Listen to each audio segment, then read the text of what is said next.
আলহামদুলিল্লাহি রাব্বিল আলামিন ওয়াসসালাতু ওয়াসসালামু আলা সাইয়্যিদিল মুরসালিন আম্মা বা'দ ফাআউযু বিল্লাহি মিনাশ শাইতানির রাজীম বিসমিল্লাহির রহমানির রহিম আসসালাতু ওয়াসসালামু আলাইকা ইয়া রাসূলুল্লাহ ওয়া আলা আলিকা ওয়া আসহাবিকা ইয়া হাবিবাল্লাহ আসসালাতু ওয়াসসালামু আলাইকা ইয়া নবিয়াল্লাহ ওয়া আলা আলিকা ওয়া আসহাবিকা ইয়া নূরাল্লাহ। ফরমানে মুস্তাফা সাল্লাল্লাহু তাআলা আলাইহি ওয়াসাল্লাম, যে ব্যক্তি আমার উপর জুমআর দিন দরুদ শরীফ পাঠ করবে, কিয়ামতের দিন আমি তার শাফাআত করব।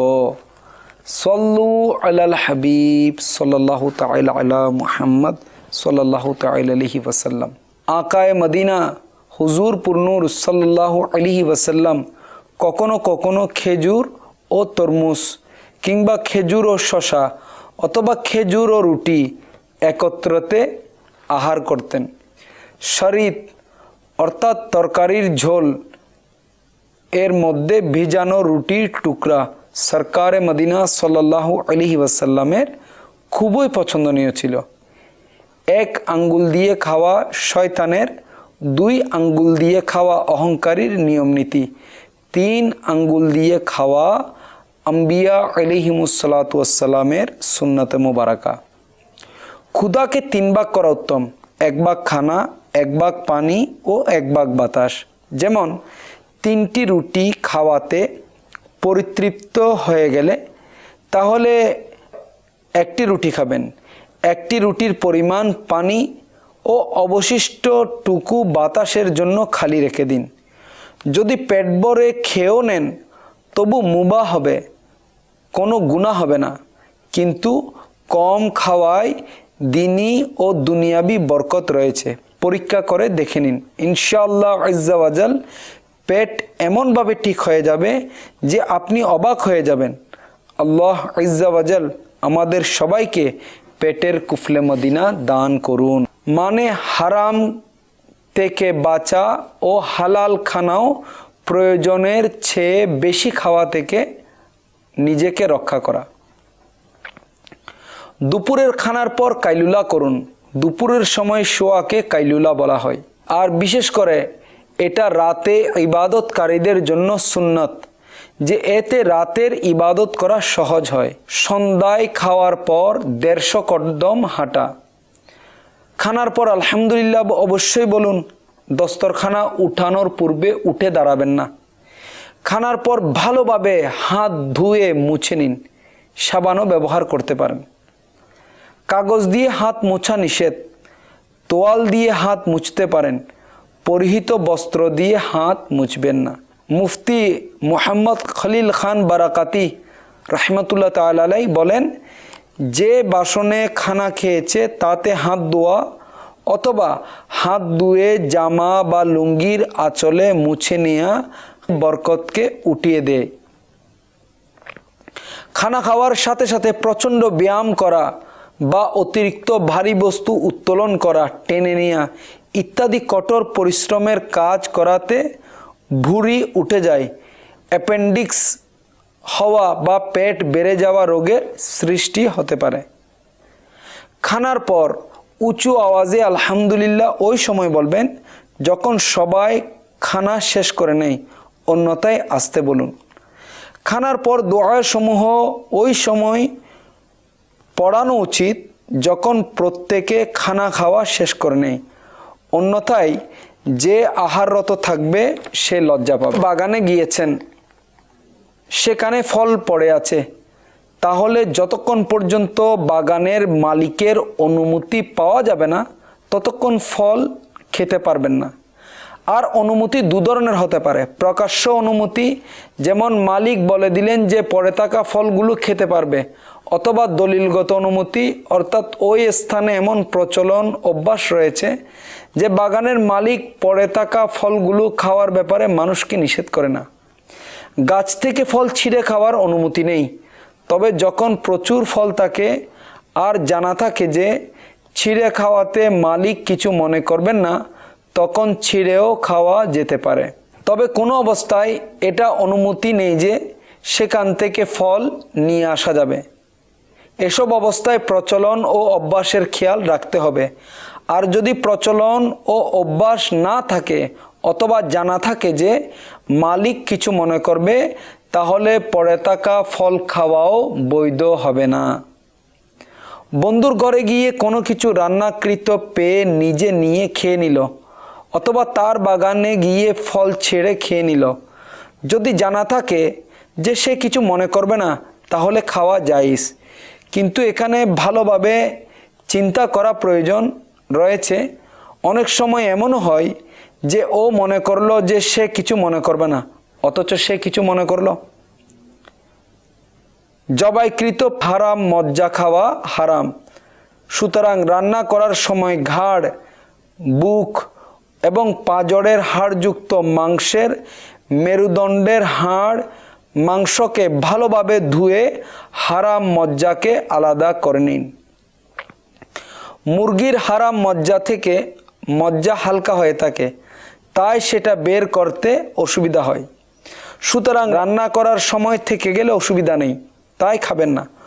অনুরূপভাবে মুরগির ঘাড়ের পাটা ও কালো রগ বিশিষ্ট রক্তের রগও খাবেন না। মুরগির হৃৎপিণ্ড ফেলে দেওয়াটা অপচয়। এটাকে লম্বার মধ্যে কেটে বা যেভাবেই সম্ভব হয় সেভাবে কেটে তা থেকে রক্ত ভালোভাবে পরিষ্কার করার পর রান্না করুন।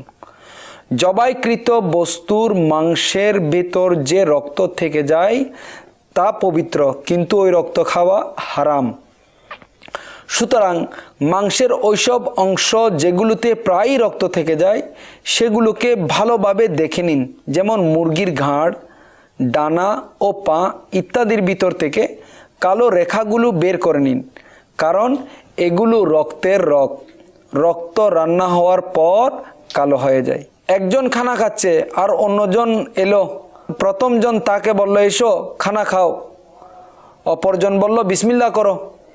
এরকম বলা অত্যন্ত কঠোরভাবে নিষিদ্ধ। এই অবস্থায় দোয়ামূলক শব্দ বলা উচিত, যেমন বলুন আল্লাহ আজ্জা ওয়াজাল বরকত দিন। মাংস পচে গেলে তা খাওয়া হারাম। অনুরূপভাবে যেসব খাবার খারাপ হয়ে যায় তা খাওয়াও ঠিক নয়।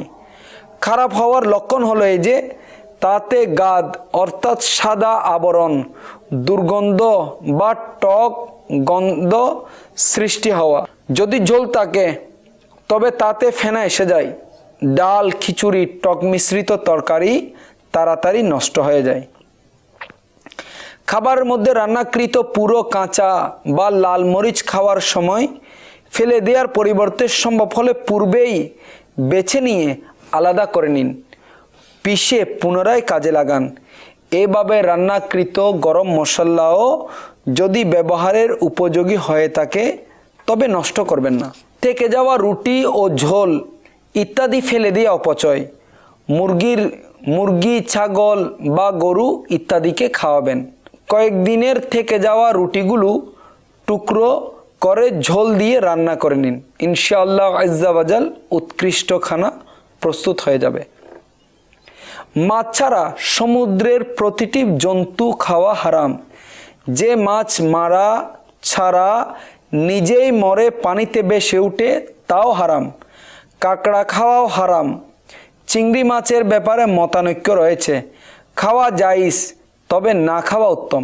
সুলতানে দোজাহান মদিনার সুলতান রহমতে আলমিয়ান সাল্লাল্লাহু আলাইহি ওয়াসাল্লাম এর ফরমানে জান্নাত নিশান হচ্ছে যে আমার উপর জুমার দিন 100 বার দরুদ শরীফ পাঠ করবে, আল্লাহ তাআলা তার 100 অভাব পূরণ করবেন, 70টি আখিরাতের ও 30টি দুনিয়াতের।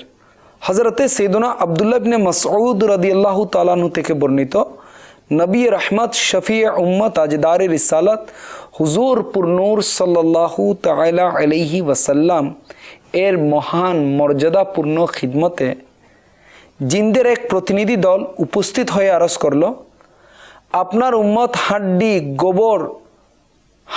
গোবর ও কয়লা দ্বারা যেন ইস্তিনজা অর্থাৎ প্রস্রাব পায়খানার জন্য পবিত্রতা অর্জন না করে, কারণ আল্লাহ তাআলা এগুলোর মধ্যে আমাদের রিজিক নির্ধারণ করে দিয়েছেন। তাই নবী করিম সাল্লাল্লাহু আলাইহি ওয়াসাল্লাম উম্মতকে তা থেকে বারণ করেছেন। জিনেরাও আল্লাহ আজ্জা ওয়া জাল্লার একটি সৃষ্টি, যাদেরকে আগুন দ্বারা সৃষ্টি করা হয়েছে। এরা পানাহারও করে, বিয়ে শাদিও করে। মানুষের তুলনায় এদের সংখ্যা 9 গুণ বেশি। হযরতে সাইয়েদনা আমর বিকালি রাদিয়াল্লাহু তাআলা আনহু বলেন, যখন মানুষের একটি সন্তান জন্মগ্রহণ করে তখন জিনদের 9টি সন্তান জন্মগ্রহণ করে। হযরতে সাইয়েদনা জালালউদ্দিন সুয়ুতি শাফিঈ রাহমাতুল্লাহ তাআলা আলাইহি বলেন যে সকল মুসলমানদের ঘরের ছাদে মুসলমান জিন বসবাস করে। যখন দুপুর ও রাতে দস্তরখানা বিছানো হয়, অর্থাৎ ঘরের লোকেরা খানা খায়, তখন জিনেরাও খেতে শুরু করে। তাদের মাধ্যমে আল্লাহ আজ্জা ওয়া জাল দুষ্ট জিনদের তাড়িয়ে দেন। হযরতে সাইয়েদনা জাবির বিন আব্দুল্লাহ রাদিয়াল্লাহু তাআলা আনহু বলেন, আমি রাসূলুল্লাহ সাল্লাল্লাহু আলাইহি ওয়াসাল্লামের বরকতময় খিদমতে উপস্থিত ছিলাম। তখন হঠাৎ একটি সাপ এলো আর হুজুর সাল্লাল্লাহু আলাইহি ওয়াসাল্লামের মোবারক বাহুর পাশাপাশি দাঁড়িয়ে গেল। সেটা নিজের মুখ হুজুর আকরাম সাল্লাল্লাহু আলাইহি ওয়াসাল্লামের মুবারক কানের নিকট নিয়ে গেলেন, যেন হুজুর সাল্লাল্লাহু আলাইহি ওয়াসাল্লামের সাথে কানাকানি করছে। তখন নবী করিম রউফুর রহিম সাল্লাল্লাহু আলাইহি ওয়াসাল্লাম ইরশাদ ফরমালেন, হ্যাঁ ঠিক আছে। এরপর ওই সাপটি ফিরে গেল। আমি হুজুর আকদাস সাল্লাল্লাহু আলাইহি ওয়াসাল্লামের নিকট এই ব্যাপারে জিজ্ঞাসা করলাম। তখন সরওয়ারে কায়নাত শাহিনশাহে মওজুদাত হুজুর পুরনূর সাল্লাল্লাহু আলাইহি ওয়াসাল্লাম আমাকে খবর দিলেন যে সেটা জিনদের একজন ছিল, আর সে এই কথা বলে গেছে যে আপনি সাল্লাল্লাহু আলাইহি ওয়াসাল্লাম আপনার উম্মতদের নির্দেশ দিন যে তারা যেন গোবর ও পুরনো হাড্ডি দিয়ে ইস্তিনজা অর্থাৎ শৌচক্রিয়া না করেন, এই জন্য যে আল্লাহ তাআলা তাতে আমাদের রিজিক তৈরি করে দিয়েছেন। আলহামদুলিল্লাহ আজ্জা ওয়া জাল তাবলীগে কোরআন ও সুন্নতের বিশ্বব্যাপী অরাজনৈতিক দ্বীনি সংগঠন দাওয়াত ইসলামীর সুবাসিত মাদানী পরিবেশে এইভাবে অসংখ্য সুন্নত শিক্ষা অর্জন ও শিক্ষা প্রদান করা হয়। দাওয়াত ইসলামীর সাপ্তাহিক ইজতেমা আপনার এলাকায়, আপনার শহরে যেখানে অনুষ্ঠিত হয় সেখানে সারা রাত অতিবাহিত করার মাদানী অনুরোধ রইল। আশিকানে রসুলদের সাথে সুন্নত শিকার জন্য মাদানী কাফেলা সমূহের সফর এবং প্রতিদিন ফিকরে মদিনা করার মাধ্যমে মাদানী নিয়ামতের রেসালা পূরণ করে নিজ জিম্মাদারের নিকট জমা করানোর অভ্যাস গড়ে তুলুন। ইনশাআল্লাহ আজ্জা ওয়া জাল এর বরকতে ইমানের হিফাজত, গুনাহের প্রতি ঘৃণা এবং সুন্নতের অনুসরণের মন মানসিকতা সৃষ্টি হবে। আমাদের প্রত্যেক ইসলামী বাইরে মাদানী জেহেন হওয়া উচিত যে আমাকে নিজের এবং সারা দুনিয়ার মানুষের সংশোধনের চেষ্টা করতে হবে। ইনশাআল্লাহ আজ্জা ওয়া জাল নিজের সংশোধনের জন্য মাদানী নিয়ামতের উপর আমল এবং সারা দুনিয়ার মানুষের সংশোধনের জন্য মাদানী কাফিলাতে সফর করতে হবে। अल्लाह करम ऐसा करे तुझ पे जहाँ में ए दावत इस्लामी तेरी धूम मची हो। आमीन बिजाहिन नबील आमीन सल्लल्लाहु ताला अलैहि वसल्लम। सल्लु अलल हबीब सल्लल्लाहु ताला अलैहि वसल्लम।